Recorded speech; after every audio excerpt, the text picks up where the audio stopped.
거짓말하신 죄송합니다. 건가요? 저 오늘 있는 신문을 잘 받겠습니다. 진심으로 죄송합니다.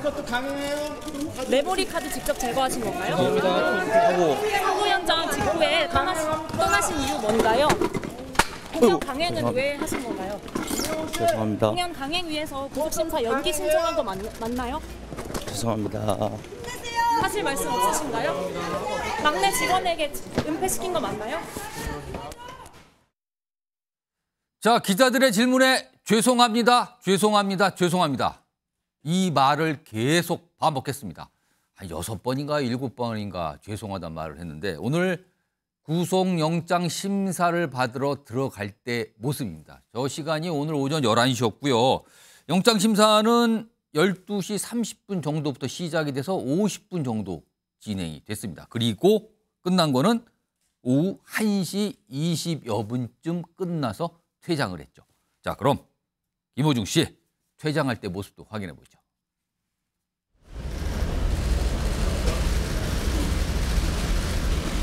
혐의 어떻게 소명하셨습니까? 죄송합니다. 반성하겠습니다. 죄송합니다. 매니저한테 직접 증거 인멸해달라고 부탁하신 거 맞으세요? 죄송합니다. 휴대전화 비밀번호 제공 안 한 이유가 있습니까? 소주 3병 마셨다는 진술도 나왔는데 정확히 그날 몇 잔 마신 거예요? 죄송합니다. 반성하겠습니다. 마지막인데 죄송합니다. 억울한 점이 있습니까? 메모리 카드 직접 제거하신 거 맞으실까요? 자, 오늘 이 사안 좀 얘기하기 위해 이경민 변호사 그리고 송영길 변호사 두 분 모셨거든요. 우선 이경민 변호사. 네. 구속영장 심사 마치고 나오면 대기하잖아요. 오늘 김호중 씨는 경찰서 유치장에서 대기 상태인데 결정 나올 때까지. 심사 끝나면 수갑을 지금 보면은 손에 뭔가를 이게 옷으로 감쌌는데 이렇게 수갑을 찼다 그래요. 네, 맞습니다. 그러면 영장 심사 이렇게 끝나고 대기할 때는 수갑을 차고 원래 이동을 하는 겁니까? 이동 중간에는 또 이제 도주를 할 우려가 있다라고 생각을 하기 때문에 대신 이제 수갑을 찬 상태에서 이제 그 수갑은 가려주긴 하거든요. 그래서 지금 보면은 뭐 약간 옷까지 비슷하게 이렇게 좀 가리고 뭔가 있고요. 옷인지 천인지 이렇게 둘렀어요. 예, 맞습니다. 그래서 지금 이제 구속영장 발부가 될지 여부는 이제 보통 이제 저녁에 나오는데 예. 어쨌든 그 결정이 나올 때까지는 일단은 강남경찰서 유치장에서 이제 기다리고 있고 그 유치장에 들어갔을 때는 이제 풀어줍니다. 그 안에서는 풀지만 이동할 때는 혹시라도. 맞습니다. 예, 예. 아, 원래 그렇게 하는 겁니까? 원래 그렇게 하고 있습니다. 예. 그러면은 지금은 유치장. 근데 지금 유치장이라 그러는데요. 통상 어떨 때는 뭐 구치소에 간다는 얘기인데 유치장과 구치소에 가는 거는 뭐 구별이 되는 겁니까? 이유가 따로 있습니까? 일단은 뭐 사실 대기하는 공간의 차이이긴 한데 예. 보통은 이제 경찰서에서 영장을 신청을 하기 때문에 경찰서 유치장에서 이제 편의상 있고요. 그래서 예. 이제 거기서 만약에 이제 발부가 됐다라고 하면은 구치소로 이제 이전을 하게 되는데 바로 그날 가지는 않고 보통 한 2일에서 3일 정도 머무르다가 이제 구치소로 이동을 하게 됩니다. 그래서 이제 구치소에서 보통 이제 판결이 선고될 때까지 계속 있고요. 그리고 항소를 하게 되면 또 뭐 다른 구치소로 이전을 한다든지 예, 이렇게 이제 진행이 되게 됩니다. 그렇군요. 그러면은 오늘 영장 심사를 받았을 때 경찰이 신청을 하고 검찰이 청구를 했잖아요. 혐의가 4가지가 있었습니다. 화면 보겠습니다. 여기 보시면요. 일단 뭐 말이 좀 어려운데 제가 좀 읽어보겠습니다. 위험 운전 치상 혐의가 있고요. 도주 치상 혐의. 그리고 사고 미조치. 이거는 쉽게 알겠네요. 이게 뺑소니니까 사고 미조치. 그리고 범인 도피 방조. 이거는 아무래도 메모리 카드 뭐 이거 관련된 것 같은데 그런데요. 이경민 변호사. 지금 4가지 혐의 중에 사실 이 사안의 시작점은 음주 뺑소니 혐의 아닙니까? 근데 음주운전은 없네요, 혐의에. 그렇습니다. 이제 음주는 도로교통법이라고 따로 규정이 되어 있긴 합니다. 근데 이제 여기서 사실 이제 김호중 씨가 이렇게 이제 행동을 벌였던 건 아마 음주 자체를 빼려고 아주 노력을 했을 것 같습니다. 초기에. 그래서 이제 이렇게 이제 뭐 소속사 대표도 그렇고 이제 매니저도 허위 자수를 하고 이렇게 이제 했었는데 근데 결국은 이제 그게 지금 눈덩이처럼 사건이 커진 거고 그러면서 음주는 빠진 건 사실입니다. 왜냐하면 혈중 알코올 농도가 측정이 돼야 되는데 그 수치 자체를 이제 측정을 못하게끔 바로 도주도 해버렸고 그래서 몸에서 체내에 있던 혈중 알코올 농도가 다 이제 빠져나갔기 때문에 그 상태에서는 이제 측정을 할 수가 없어서 도로교통법은 적용을 못하게 됩니다. 도로교통법상의 음주운전은 이번에 혐의에 적용이 안 된 건데. 네, 어떻게 보면 적용을 못하게 된 거고 근데 대신 술을 마신 상태에서 정상적으로 운전을 하는 그런 조작이 불가능한 상태인데 그 상태에서 운전을 하다가 사람을 상해에 이르게 됐을 때는 오히려 더 중한 죄명 예. 특가법에 위험운전치상이라고 있습니다. 그 혐의 좀 다시 한번 볼까요? 아까 그게 있었던 것 같은데요. 예, 제일 위에 있습니다. 사실 그게 지금 네 가지 혐의인데요. 다시 한번 불러오면은 그 혐의 중에 예, 위험운전치상이 있고 그다음에 특가법에 도주치상이 있고 위험운전치상이 맨 위에 여기가 음주를 한 상황에 상태에서, 대한 예, 반역입니까 이게? 맞습니다. 예, 음주를 한 상태에서 이제 사람을 상해까지 이제 이르게 했기 때문에 예. 이제 위험운전치상이라는 제명이 적용되는데 사실 근데 저 제명이 적용되기 위해서는 술을 좀 일반적으로 뭐 몇 잔만 마셔서는 안 되고 술을 상당히 많이 마셔서 만취 상태가 이를 정도가 됐을 때에 그런 상태에서 운전을 해서 상해를 일으키게 되면은 이제 위험운전치상이라고 해서 이제 15년형이 선고될 수 있는 그 제명이 적용이 되거든요. 제가 지금 잠깐 혼란스러운 게 그러면 예를 들어서요. 음주운전을 어떤 사람이 했는데 적발이 됐습니다. 네. 측정이 됐어요. 네. 그러면 그 운전을 한 자는 도로교통법상의 음주운전 혐의와 위험운전치상 둘 다 적용되는 겁니까? 만약에 교통사고가 나서 사람이 상해까지 이르렀는데 근데 그게 음주를 측정했을 때 보통 면허 취소 정도의 수치가 돼야 됩니다. 나오면 예, 그 정도 수치가 되면 지금 위험운전치상이 적용이 될 수가 있습니다. 음주운전과 함께 위험운전치상 같이 적용. 근데 여기서는 이제 혈중 알코올 농도 자체를 측정하는 것이 불가능했기 지금 때문에 숫자가 없어요. 그 숫자가. 예, 그래서 이제 뭐 위드마크 공식이라고 해서 이제 역산을 해야 되는데 그것조차도 지금 술을 몇 잔 마셨는지 여부가 지금 진술이 오락가락하고 그렇습니다. 있어가지고 참고인들하고 진술이 다르기 때문에 그건 적용을 일단은 뺐고요. 그래서 위험운전치상과 그다음에 도주치상. 도주치상이 사실은 진짜 뺑소니입니다. 왜냐하면은 사람을 이제 쳐놓고 아무런 조치도 취하지 않고 그렇죠. 그 상대 차량에 사람이 있었고 그걸 치고 그냥 간 거니까. 그렇죠. 우리가 보통 일반 사람들 같은 경우는 내려서 사과를 드리고 명함을 건네드리고 우리가 이제 어쨌든 인적사항을 서로 이제 공유를 하게 그렇죠. 되는데 그 절차를 안 했기 때문에 도주치상이라는 제명이 또 적용이 되고요. 거기다가 뭐 사고 후 미조시 그거는 이제 재물을 손괴 일으켰을 때 그러니까 차끼리 부딪혀서 차량이 파손이 됐는데 그것조차도 어떻게 보면 처리를 하지 않고 도주를 그러네요. 했기 때문에 그것도 이제 어쨌든 뺑소니 하나에 들어가고요.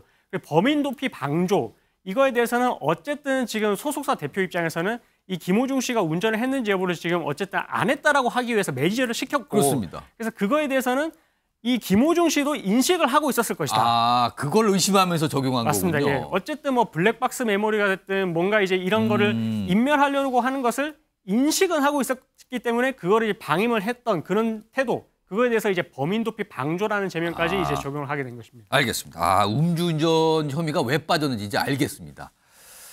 이런 가운데요. 어제 검찰이 이례적으로 이 검찰 출입 기자들한테 김호중 씨 관련 공지문을 문자로 좀 보냅니다. 그 내용 좀 확인해 볼까요? 이겁니다. 조직적이고 계획적인 증거 인멸 범인 도피는 사법방해 행위다. 지금 이 사안을 검찰이 이렇게 규정을 합니다. 여기 보면 뭔가 엄벌하겠다는 약간 의지가 느껴지잖아요. 그리고 오늘 영장심사에 보통 수사한 경찰이 참석을 한다 그래요. 근데 오늘은 담당한 영장을 청구한 검사가 직접 출석해서 의견을 냈다 그럽니다. 그러니까 그만큼 지금 검찰도 이걸 굉장히 엄중하게 보고 있다는 이런 상황인데요. 이런 가운데 다음 좀 볼까요? 오늘 영장심사를 받는데 이 담당 판사가 이런 얘기를 김호중 씨한테 했답니다. 모두 같은 사람인데 김호중을 위해 힘없는 사회 초년생 막내 매니저는 처벌을 받아도 되는 것이냐? 꾸중을 했군요. 질책과 꾸중을 한 겁니다. 송영훈 변호사. 이거는 사고 직후에 김호중 씨가 지금 알려지기로는 막내 매니저한테 전화를 여러 차례 걸어서 당신이 대신 경찰서 좀 가라 뭐 이런 얘기를 했다는데 그 얘기를 오늘 질책을 한 겁니까? 그렇습니다. 그 부분을 지적하면서 이제 서울중앙지법 심영희 영장 전담 부장판사가 막내 매니저는 처벌받아도 되는 것이냐, 힘없는 사회 초년생 막내 매니저 아니냐, 이제 그런 그 지적을 했다는 것이죠. 그런데 이것이 단순히 지금 피의자인 김호중 씨에 대한 어떤 훈계 내지는 질책의 의미만이 있는 것이 아니고 이것은 법관의 심증 개시로서의 의미도 있어 보입니다. 심증을 드러내는 것을 우리가 이제 심증 개시라고 표현을 하는데요. 변호사로서 보기에는 저 부분은 굉장히 함의가 있는 얘기를 한 겁니다. 그렇다면 오늘 김호중 씨와 김호중 씨 변호인은 저 얘기를 들으면서 상당히 긴장을 했을 것 같습니까? 그럴 수 있다고 봅니다. 왜냐하면은 지금 저 말의 함의는 그러면은 피의자는 이 사건 직후부터 어떤 증거 인멸의 시도를 한 것이 아니냐. 그러니까 당신은 내가 보기에는 증거인멸의 우려가 있어 보이는데 어떻게 생각하느냐라는 함의가 있는 질문으로 변호사로서는 그렇게 해석이 됩니다. 그렇기 때문에 지금 김호중 씨나 김호중 씨 변호인으로서는 구속 가능성에 대해서 상당히 염려를 해야 되는 그런 상황일 것이고, 그다음에 오늘 지금 그 구속 전 피의자 신문을 50분 동안 진행을 했다는 거 아닙니까? 했어요? 그런데 일반적인 우리가 도주치상 사안에서 영장실질심사를 50분씩이나 하진 않습니다. 잘. 오늘은 좀 길게 오늘 좀 길게 한 편입니다. 왜냐하면은 저 사건에 지금 검사가 출석을 했다는 거 아닙니까? 그런데 경찰이 구속영장 신청하고 검사가 그것에 따라서 청구해주는 사건에서는 검사가 직접 그 구속 전 피의자 신문에 출석하는 예가 그렇게 흔치 않습니다. 그런데 이원석 검찰총장이 지난 월요일이죠. 20일에 이런 사법방해 사범에 대해서는 전국의 검찰청에서 좀 엄단을 해라. 이런 지시를 했었고, 조금 전에 우리가 봤습니다만 어제 그래서 중앙지검에서도 그 출입기자단에 문자도 보내지 않았습니까? 상당히 엄벌하려는 의지가 있고, 그래서 검사가 직접 출석해서 의견서도 제출하고 그 구속이 필요한 사유가 어떠한 것인지 상당히 상세하게 설명했다고 그렇게 알려져 있습니다. 지금 어제 검찰이 기자들에게 보낸 공지문 다시 한번 나오고 있는데요. 아까 봤던 오늘 재판부, 그러니까 판사가 한 질책 내용 좀 다시 한번 불러오죠. 이거 굉장히 의미심장합니다. 다시 한번 읽어드릴까요, 이거? 모두 같은 사람인데 김호중을 위해 힘없는 사회 초년생 막내 매니저는 그럼 처벌을 받아도 되는 것이냐? 이렇게 되물었군요, 지금. 이경민 변호사. 일단 오늘 검찰의 어제 공지문, 오늘 판사의 저런 이걸 아까 뭐라고 표현하셨습니까? 심증 개시의 일종이라고 심증 제시를 한 거다. 심증 개시. 심증 개시. 일단 오늘 50분 심사를 했거든요. 일단 그러면은 결과는 언제쯤 나온다고 봐야 됩니까, 지금? 사실 뭐 진짜 빠르면 오후 뭐 6시 되기 전에도 나오는 경우가 있거든요. 빠르면은 지금 뉴스와이드 방송 중에도 나올 수 있다 이겁니까? 충분히 뭐 지금도 나올 수도 있습니다, 사실은. 그런데 어쨌든 뭐 좀 관련자가 또 2명 더 있고 하니까 뭐 조금 더 살펴볼 것 같은데, 어쨌든 뭐 이 음주 사건 자체는 기록 자체도 두껍지도 않습니다. 그냥 뭐 진짜 이 손으로 잡으면 이렇게 잡힐 정도로 너무나 적은 양이고요. 그래서 이제 김호중 씨 입장도 들어봤고 뭐 관련자들 이야기도 다 들어봤기 때문에 어쨌든 이걸 결과를 내는 데 있어서는 뭐 그렇게 오래 걸리지는 않을 것 같고요. 막 우리가 뭐 정치인들이라든지 이렇게 조금 뭐 다른 사건에 대해서 복잡하면 모르겠지만 사안 자체가 중요하지는 않아서, 다른 뭐 정치인들 사건 같은 거는 날을 넘겨서 새벽에 나오기도 하거든요. 그래서 이 사건은 뭐 그렇게까지 오래 걸리지는 않을 것 같습니다. 그러면은 일단 아까 소영훈 변호사께서는 약간 이 판사의 어떤 이 속에 있는 생각이 나타난 거 아니냐 그 말씀하셨는데, 오늘 구속 가능성을 어떻게 보십니까? 저는 사실 발부 가능성이 훨씬 높다고 생각을 하고요. 이 사건 자체가 사회에 던지는 메시지가 있다고 생각을 합니다. 어쨌든 본인의 이 잘못을 좀 숨기고 은폐하고 조직적이고 계획적으로 이런 이제 문제를 지금 덮으려고 했었는데 그렇게 했을 때에 얼마나 큰 벌을 받게 되는지, 사회에서 얼마나 이 부분에 대해서 잘못됐다라고 인식을 하고 있고, 그래서 이런 부분에 대해서는 다시는 일어나지 말아야 된다, 그런 부분들에 대한 메시지를 주는 그런 사건이라고 생각을 하기 때문에 이 사건이 구속이 되지 않는다면 일반 국민들은 도대체 어떤 사건이 구속이 되는 것이냐, 이렇게까지도 생각을 할 것 같거든요. 그래서 이 부분에 있어서는 사건도 물론 중하고 이제 잘못된 행동이지만 뒤의 대처가 너무나도 잘못됐기 때문에 반드시 구속을 통해서 엄정한 수사가 이루어져야 될 것 같습니다. 자, 오늘 사실은요, 김호중 씨가 오후 12시에 심사를 받았거든요. 근데 그거보다 앞서서 오전 11시 30분, 그리고 조금 더 그 시간 뒤에는 소속사 대표, 뭐 혈족으로 알려진 분이죠, 김호중 씨. 그리고 본부장이라는 인물도 심사를 받았어요. 그리고 오늘 출석하는 모습도 있습니다. 출석해서 나오는 모습이 있어요, 받고 나서. 확인해 보겠습니다. 우리 매니저한테 허위 자백 왜 지시하신 건가요? 처음에 음주운전 부인하신 이유가 뭔가요? 조직적으로 범행 은폐했다는 지적에 대해서 어떻게 생각하세요? 아무런 말씀 안 하실 생각이신가요? 김호중 씨도 조직 증거인멸에 받아마신 게 맞나요? 블랙박스 메모리 카드 삼긴 거 본인 판단이셨나요? 엑스레이 등 검진 받으셨나요? 다른 차량들의 블랙박스 없었던 거 확실한가요? 혹시 김호중 씨가 부탁하진 않았나요? 증거인멸해달라고? 이거 송영훈 변호사?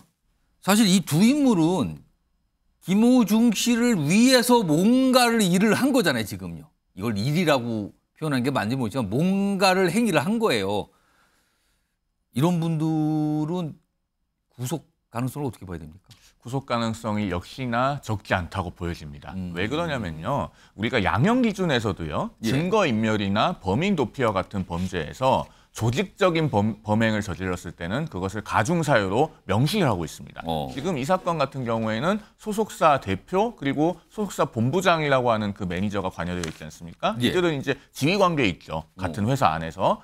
그리고 이것이 상당한 어떤 경제적 이익 또는 경제적 손실의 회피를 의도하고 굉장히 계획적으로 벌어진 것 같은 그런 인상을 주고 있습니다. 그렇다면은 이런 범죄 행위가 이제 사실로 판명이 되고 혐의가 입증이 될 때는 재질이 상당히 불량하다고 볼 수 있거든요. 그리고 이들이 이미 어떤 증거인멸이나 범인 도피 행위를 상호 공모 또는 지시하에서 했을 때에는 불구속 상태에서 재판을 받게 되면은 계속 어떤 말맞추기를 한다든가 또는 어떤 이 사건의 참고인들을 연락해서 회유하거나 유리한 진술을 부탁하거나 이렇게 해서 넓은 의미의 증거인멸을 할 개연성이 있어 보입니다. 지금까지의 어떤 행동, 행위를 보면 또 그럴 수도 있는 거 아니냐. 그렇게 판단을 할 수 있다는 거죠. 그렇습니다. 그럼. 법원으로서는 충분히 그런 우려를 가질 수 있고 특히나 이 사건 같은 경우에 현재는 구속영장 청구 단계에서는 도로교통법상 음주운전은 지금 죄명에서 빠져 있습니다. 그러나 경찰이나 검찰이 앞으로 보완 수사를 해서 그 부분에 대해서 혐의를 적용하려고 시도할 가능성이 있거든요.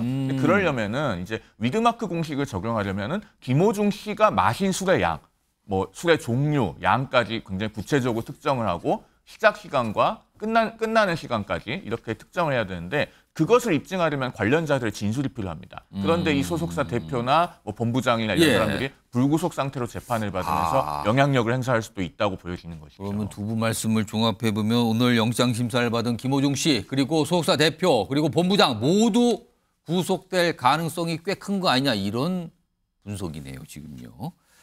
자, 그런데요 지금 일각에서는요. 김호중 씨의 이런 이 사안, 큰 파장을 났잖아요. 이 사안과 관련해서 최근에 글쎄요. 이게 법조계 쪽에서는 요즘에 뭐 이런 변호사가 많은가 보죠. 이른바 음주구제 일타 변호사. 약간 이런 별칭이 붙은 변호사들이 활동을 많이 하고 있는데 그 변호사들이 조언하는 내용을 그 내용과 김호중 씨 또는 김호중 측이 최근에 보였던 이 행동이 거의 일치하는 거 아니냐 이런 얘기가 일각에서 나오는데요. 그래서 비교를 좀 해봤습니다. 화면 좀 보시죠.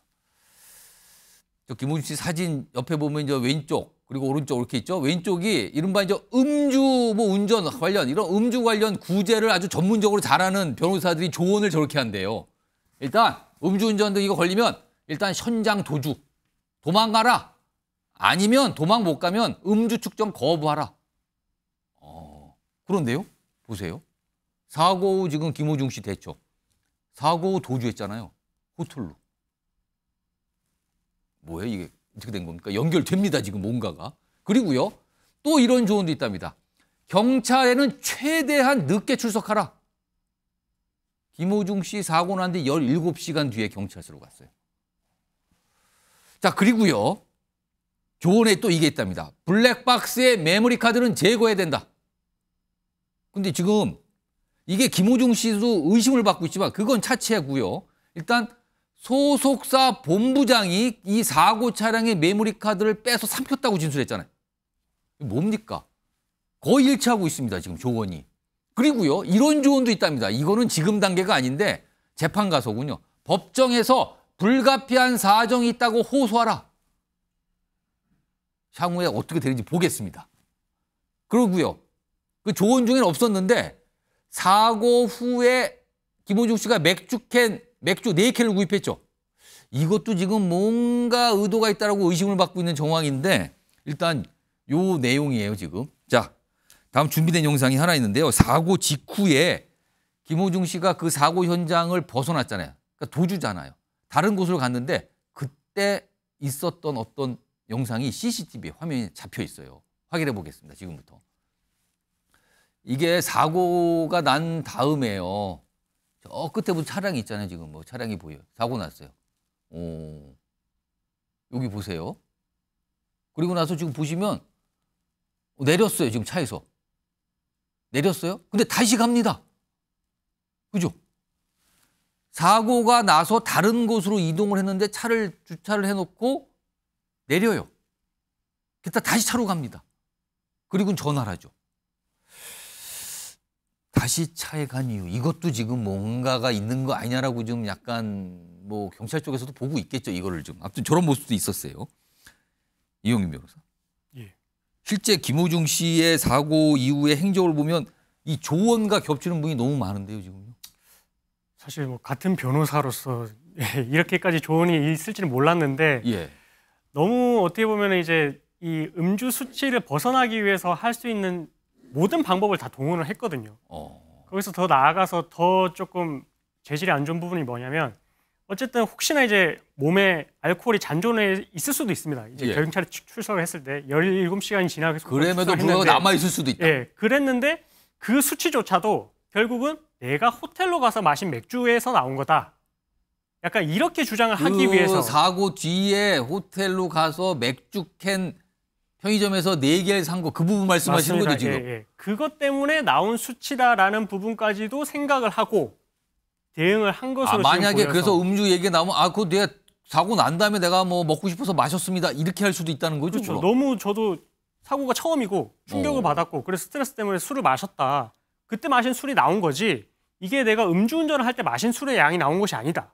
이렇게 이제 주장을 하기 위해서 이제 마셨던 것으로도 추정이 되는 부분이라서 이 변호사들이 어쨌든 뭐 조언과 이제 일치한다라고 하는데 조언이라고 표현을 해도 될지 모르겠지만 어쨌든 안 좋은 꼼수들을 다 지금 밟아왔고 뭐라고 표현? 이게 의뢰인을 위한 법률 뭐 조언입니까 자문입니까 이거를? 안 좋은 꼼수라고 표현하겠습니다. 네, 꼼수. 그런 꼼수를 부려왔고 마지막에 이제 하나의 방점을 더 찍었다. 예. 뒤에 나올 수 있는 그런 알코올 그것까지. 수치조차도 이렇게 좀 흐리게 하기 위해서 그런 행동을 한 것이다. 이렇게 보여집니다. 혹시 이경민 변호사는 이런 음주운전 관련돼서 일 저지르신 분 변호해 보신 적 있으십니까? 저도 당연히 형사 사건을 많이 하니까 예. 변호를 하게 되는데 근데 거의 대부분이 수치를 사실은 이제 측정을 하고 나서 오시는 분들이라서 이미 숫자는 찍혀 나와서 그 다음에 그래서, 어떻게 됩니까? 그렇죠. 예. 그래서 막 반성을 하고 이제 어쨌든 선처를 바라는 그런 쪽으로 가는 거지 이렇게 막 피하기 위해서 하시러 오시는 분은 없습니다. 송영훈 변호사. 송영훈 변호사도 음주운전 변호해 보셨어요? 저는 오래전에 이렇게 될 뻔한 사건을 한번 상담을 해본 적이 있습니다. 뻔한 사건이 그러니까 있었어요? 그 저한테 이제 물어보셨던 분이 예. 내 옆에 동승했던 사람이 운전을 했다고 거짓말을 해도 되냐? 그 사람 그걸 물어봤어요? 그 사람이 운전했다고 출석을 하면 되냐라고 물어봐서 그것은 절대 안 된다. 요새 블랙박스도 있고 CCTV가 많이 발달해 있기 때문에 예. 아무리 동승자가 운전을 했다고 그렇게 거짓 자백을 해도 결국에는 다 드러나게 돼 있다. 그래서 범인 도피 교사 또 범인 도피 이런 걸로 둘 다 처벌받을 수 있기 그러고 때문에 보니까 아까 조언에도 그 내용은 없네요. 네, 그래서 그런 것은 절대 하면 안 된다라고 말씀을 드린 적이 있고 예. 그래서 저한테 그걸 물어보셨던 분은 결국 본인이 운전했다고 자수를 했던 적이 있었습니다. 그 변호사로서 좀 올바르게 이끌으셨군요. 그런 부분에 대해서. 송유 변호사. 지금 아까 그 조언하고 실제 행동 비교한 거 다시 한번 화면 좀 불러주세요. 보겠습니다.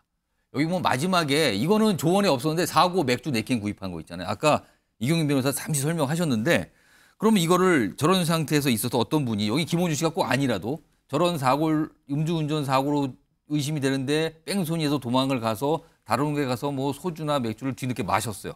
그리고 나서 그 다음날 출석했는데 음주가 나왔습니다. 뭔가. 근데 이걸 그러면은 이거는 나 운전 전에 마신 게 아니고요. 그 뒤에 마신 겁니다라고 우기면 어떻게 되는 겁니까? 그러니까 지금 그렇게 그 다투는 피고인들이 현실적으로 존재하고요. 그런 경우에 위드마크 공식을 적용하기가 어려워져서 도로교통법상 음주운전 부분은 입증이 안 돼서 무죄가 나오는 경우가 있습니다. 이 사건하고 꼭 수법이 같다고는 제가 말씀드릴 수가 없는데 2016년에 그 음주 상태에서 전봇대를 들이받고 현장에서 바로 나타나지 않고 몇 시간 뒤에 나타난 코미디언 이창명 씨 사례가 있습니다. 굉장히 유명하거든요. 2017년에 판결이 나왔는데 그때 이제 이창명 씨에 대해서 위드마크 공식을 적용을 못했어요.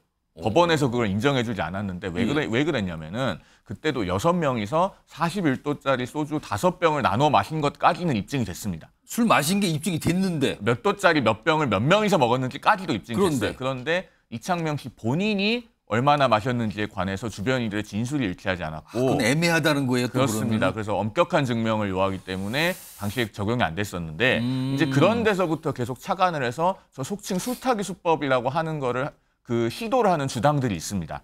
지금 저거를 술타기 수법이라고 언론에서 합니까? 그렇게 부르더라고요. 물타기가 아니라 술타기입니까? 그렇습니다. 그러니까 술을 마셔서 사고를 일으켰거나 뭔가 측정을 회피하고 도망을 갔는데 도망을 간 다음에 자신이 술을 더 마셔서 나중에 그 혈중 알코올 농도를 측정하거나 혹은 음주 대사체가 나오더라도 그런 것들은 내가 나중에 마신 술 때문에 나온 것이지 사고 당시에는 그 정도로 음주를 한 상태가 아니었다. 이렇게 우기는 겁니다. 그래서 이원석 검찰총장이 이번 주 월요일에 이런 사법방해 사범들에 대해서 엄정 대응을 검찰 내부적으로는 촉구를 하면서 법무부에다가 또 형벌 규정 신설을 건의를 했지 않습니까? 저런 행위에 대한 어떤 처벌 규정을 좀 더 강하게 해야 된다. 그렇습니다. 이걸 이제 음주 측정 거부죄하고 동일한 형량으로 처벌하는 구성 요건을 신설해달라 이렇게 법무부에 건의를 한 상태입니다. 지금 뉴스와이드가 그 이른바 이제 음주 뭐 관련된 이런 사안에 대한 전문적인 변호사들이 이런 조언을 한다, 뭐 언론 보도 내용된 걸 좀 소개드렸는데요. 요즘에는요, 김호중 씨 사례 보시죠.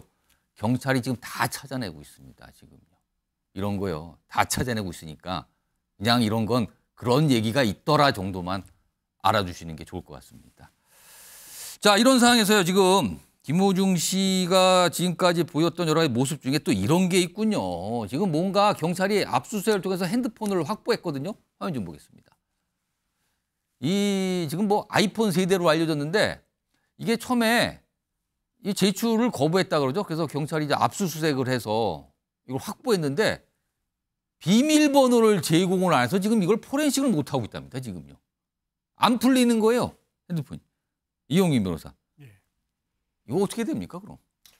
사실 이제 국민들의 공분을 자아내는 부분이 참 많은데. 아니, 김호중 씨나 김호중 씨 소유자 측에서 협조한다 그랬잖아요. 수사에 적극 협조하겠다고. 그래서 앞에서 했던 말과 뒤에서 했던 행동들이 너무 다른 부분이 많은데, 특히나 저렇게 이제 압수수색을 통해서 휴대폰을 확보를 했으면 그 부분에 있어서도 사실은 이제 어떤 내용이 있는지를 확인을 시켜줘야 되는 것도 이제 피의자의 의무거든요. 어떻게 보면 그 부분을 의무를 이제 통해서 이제 본인의 의혹을 해소를 해야 되는데 오히려 지금 감추고 있고 이렇게까지 그 비밀번호를 말하지 않는 걸 보면 아마 충분히 사고 직후에 증거인멸하려는 그런 정황들이 너무나 면밀히 드러나 있기 때문에 그런 부분이 오픈되면 더욱더 이제 비난과 지탄이 대상이 될 것 같아서 그래서 지금 비밀번호를 제공 안 하고 있는 거다라고 그래서 보시는 협조를 거예요? 안 하고 있는 거지 않나 이렇게. 근데 사실 이거 아이폰 사실은 이게 아이폰이 좀 뭐 비밀번호 없으면 좀 시간이 걸리더라도 풀 수는 있는 거 아닙니까 이거? 아닙니다. 아이폰은 풀 수가 없습니다. 그럼 포렌식에도 풀 수가 없습니다. 확보를 했는데 그럼 증거로 쓰기가 어려워지는 거예요 그러면? 예, 만약에 뭐 비밀번호를 제공하지 않는다면 증거로 쓰기는 어려울 것 같습니다. 답답한 상황으로 가는 거네요. 이건 또 그러면은. 그리고요. 지금 아까 음주 얘기를 하셨는데 화면에 보겠습니다. 이게 뭐가 지금 달라졌어요, 얘기가. 김호중 씨가 지금 경찰에서 이렇게 얘기했다 그러잖아요. 그러니까 지금 이게 한마디로 말씀드리면 김호중 씨가 9일 당일날 1차부터 2차, 뭐 3차 정도까지 이제 술을 마시는 그 자리가 있었다는 거잖아요. 근데 뭐 식당도 나오고 주점도 나와요. 근데 여기 보면 식당에서 이제 소주 폭탄, 소폭 한두 잔, 그리고 주점에서는 소주만 뭐 한 서너 잔에서 그날 한 10잔 정도, 소주 기준으로 하면 10잔 정도 마셨다. 이런 얘기를 했다. 그래요. 그런데 지금요, 이 주점 직원들, 종업원들 얘기로는 주점에서만이에요. 이게 주점에서만. 혼자서만 소주 3-4병 정도 마신 걸로 우리는 알고 있다, 봤다. 이런 진술을 했다는 거예요. 마셨다고. 이건 뭡니까, 그럼 지금 상황이 그럼? 근데 이렇게 참고인들의 진술이 다를 수 있다는 부분이 아마 나중에 이제 계속해서 음주를 부인했을 때 결국은 이게 밝혀질 것이다 이렇게 생각을 했던 부분일 것 같습니다. 지금 직원 여러 명이 비슷한 얘기를 하고 있다는 거예요. 그래서 이제 그날 현장에 있었던 사람들의 진술이 사실은 가장 본인이 경험을 했고 그렇기 때문에 구체적이고 세부적으로 이런 내용을 말을 할 수가 있거든요. 근데 나머지 관련자들이 이렇게 일관되게 진술이 나오게 되면 아무리 본인이 뭐 그 정도 양을 마시지 않았다고 하더라도 너무나 이제 그 많은 의심을 받게 되고 그러면 나머지 김호중 씨의 진술들도 이거는 믿기 어렵다 이렇게 돼버리게 되는 거거든요. 소주 3병이라는 거는 그 음주 양과 관해서 굉장히 구체적인 거 아닙니까 지금? 그렇습니다. 그리고 소주 10잔 이내라고 했던 부분이 조심스럽게 좀 추측을 해본다면 지금 여기서 가장 중요한 제목은 위험운전치상입니다. 아까 말씀드렸듯이 15년 이하의 징역형인데 그 제명이 적용되기 위해서는 아까도 말씀드렸다시피 술을 아주 많이 마셔가지고 만취 상태에 이르러야 되는데 소주 10잔 이내라고 하고 중간중간에 이제 뭐 어쨌든 음료를 섞어서 조금 마셨다라고 이제 하고 있어가지고 그러면 나는 그 정도까지 만취 상태는 아니었다. 이런 부분을 조금 주장을 하려고 하는 것 같거든요. 그래서 뒤에 지금 어쨌든 구속영장도 있지만 뒤에 이제 어쨌든 혐의를 적용을 받아서 이제 처벌을 받을 때에도 이 위험운전치상죄는 조금 이제 적용을 피하기 위해서 그 혐의에 대해서 그래서 이제 좀 술을 마신 정도가 그에는 이르지 않았다 이렇게 주장을 하려고 하는데 관련자들은 어쨌든 일관되게 그보다는 훨씬 많이 마셨다. 이렇게 이제 진술이 나오고 있는 것 같습니다.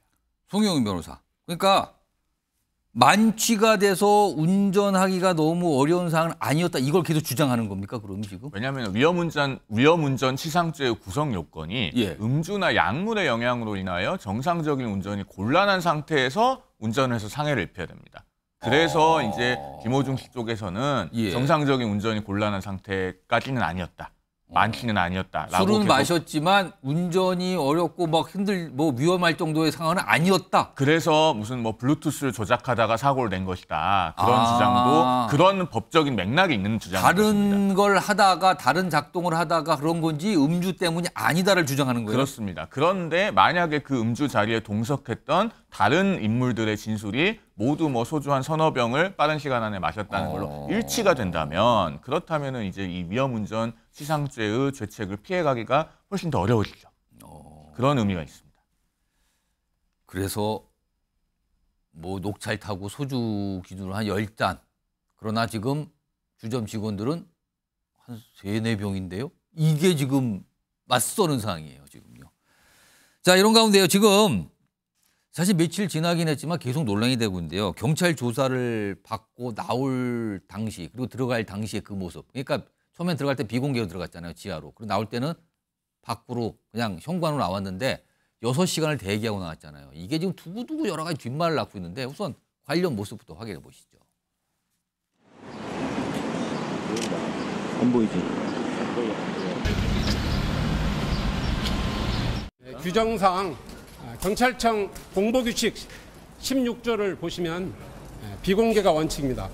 오늘 조사 5시에서 6시 정도에 이미 끝난 걸로 알고 있는데 이렇게 늦어지신 이유는 혹시 오늘은 거기까지 좀 해주시죠. 예, 죄송합니다. 자, 그런데요. 김호중 씨 측에서 이 사안과 관련해서요. 뭐 제소를 한다는 얘기가 있어요? 화면 좀 보겠습니다. 여기 보시면 노란색 바탕으로 돼 있죠? 국가인권위원회에 제소를 검토하고 있다는 얘기가 나온답니다. 그러니까 비공개 출석 그리고 귀가하는 거는 특혜가 아닌 피의자의 권리인데 귀가할 때 이게 안 지켜졌다. 인권위에 제소 검토한다. 그리고 당시에요 지금 이게 보도에 따르면은 비공개 귀가는 내 마지막 스위치다. 이것마저 꺼지면 살아도 의미가 없다. 이때 김훈 씨가 강력히 어떤 이 주장을 하고 공개 1층으로 나가는 걸 되게 거부했다 그러죠. 근데 경찰이 정문으로 나가라. 이런 입장이었다는 거예요. 그러니까 이런 요청을 거부한 거죠. 근데 이거를 문제 삼고 있는 거군요. 이용희 변호사. 이거 어찌 봐야 되는 겁니까, 이 사안은? 사실 전날 이제 출석을 했던 게 이제 음주 사실을 인정을 하기 위해서 이제 출석을 했던 자리인데 예.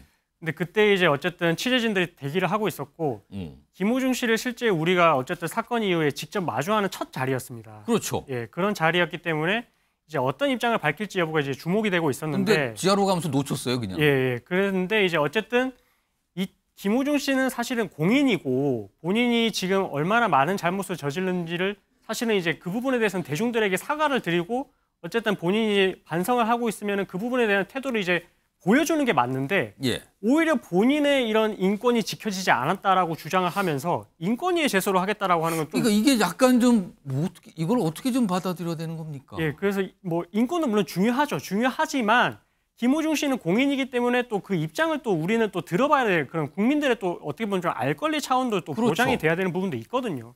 그런데 이거를 오히려 적반하장식으로 인권위의 제소를 검토 중이다라고 하는 거는 조금 정말로 반성하는 사람의 모습이 맞는지 또 그런 부분도 조금 의문이기도 합니다. 송영훈 변호사가 보시기에는 인권위 뭐 제소를 아직 한 건 아니고 검토를 하겠다는 건데 만약에 검토 끝에 제소하게 되면 인권위가 받아줄 만한 사안입니까? 이제 정확히는 소를 제기하는 건 아니니까 인권위 제소가 아니라 진정이라고 해야 될 것 같고요. 진정 신청 뭐 이렇게 됩니까? 그렇습니다. 인권위에 이제 진정을 내면은 저것은 일단 규정상으로는 인권 침해가 있다고 인권위가 판단할 가능성이 있습니다.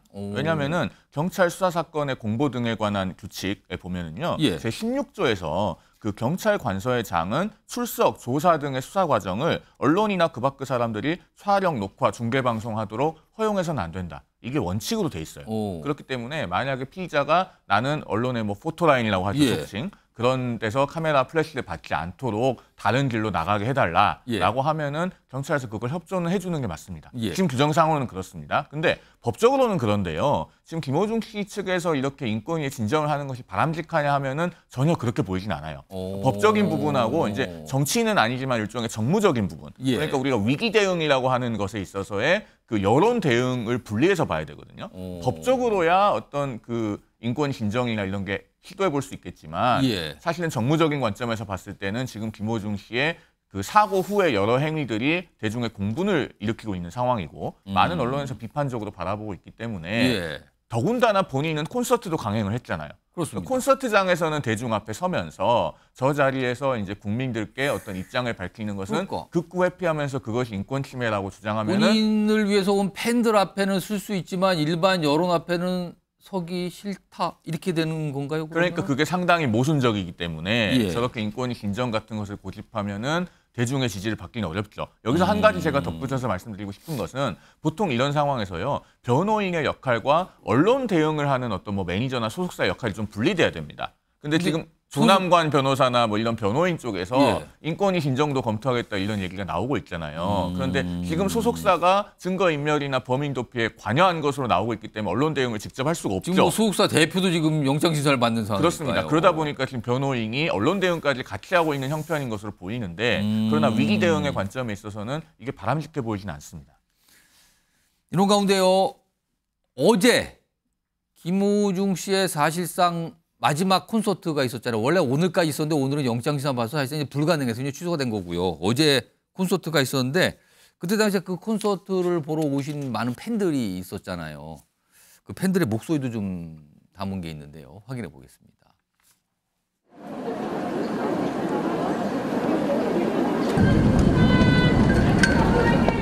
잘못한 건 잘못한 거고 그거는 이제 제가 늦가라 사과를 했으니까 그냥 그거들을 이렇게 좀 봐줬으면 좋겠어요. 언론 생각 말하면서. 자, 송영민 변호사.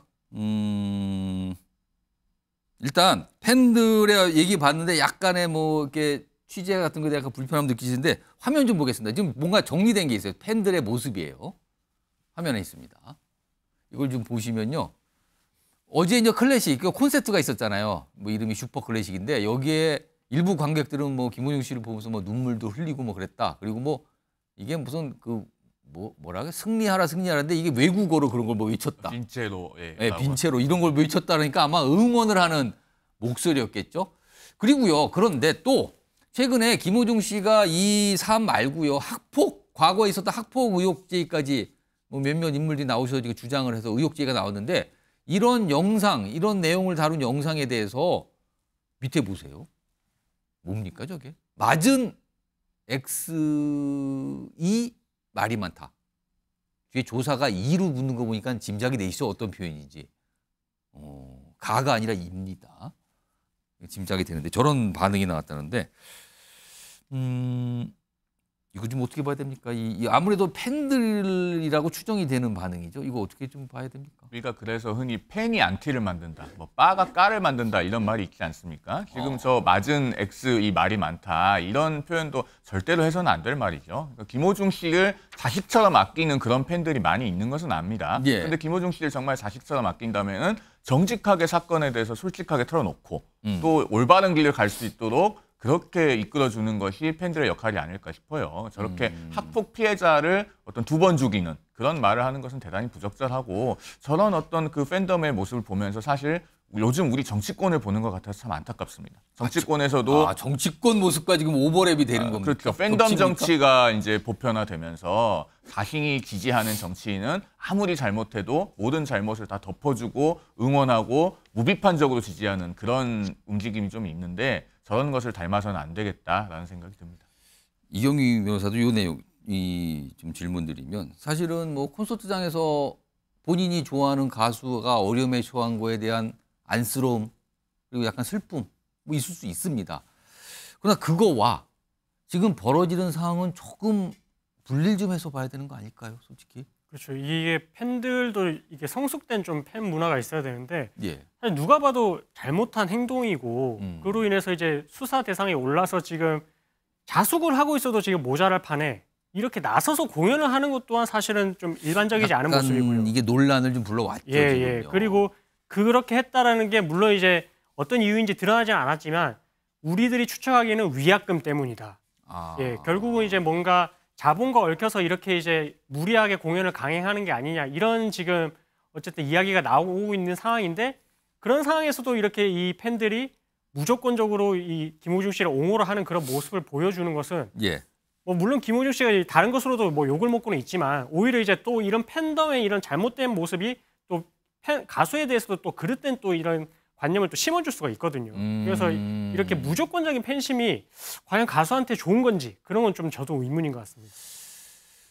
그러니까 한 유명한 가수가 뭐 어려움을 닥칠 수 있어요. 근데 그 어려움 뒤에 어떤 지속 가능성 뭐 이런 걸 생각한다면은 글쎄 이걸 어떻게 좀 봐야 되는 건지 모르겠습니다만 이런 반응이 있다 그러고요. 그런 가운데 선배 가수라고 할 수 있죠. 송대관 씨가 오늘입니다. 언론을 통해서 김호중 씨 관련된 얘기를 좀 내놨습니다. 들어보겠습니다. 요즘 많이 겪었지만 이제 툴툴 다 털고 이제 치유를 대충 했습니다. 예, 다 이겨냈어요. 요즘 김호중인가 그 후배를 보니까 참 고난을 많이 겪던데 옛날 아프더라고. 내 생각이 나더라고. 너도 세월이 약이겠지. 이용임 변호사, 뭐 가볍게 말씀을 하신 것 같기도 하고 약간 위로하는 것 같기도 한데 좀 어떻게 들으셨습니까?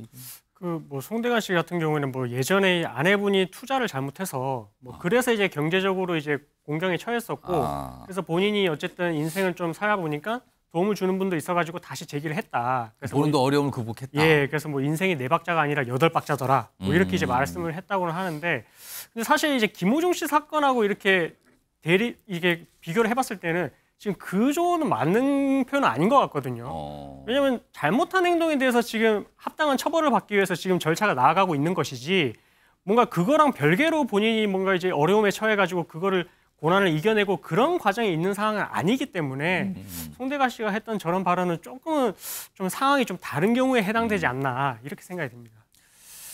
자, 알겠습니다. 뭐 선배 가수로서 아마 후배 가수의 어려움을 위로한 말이겠죠. 뭐 그 정도로 좀 봐야 되지 않을까 싶기도 합니다.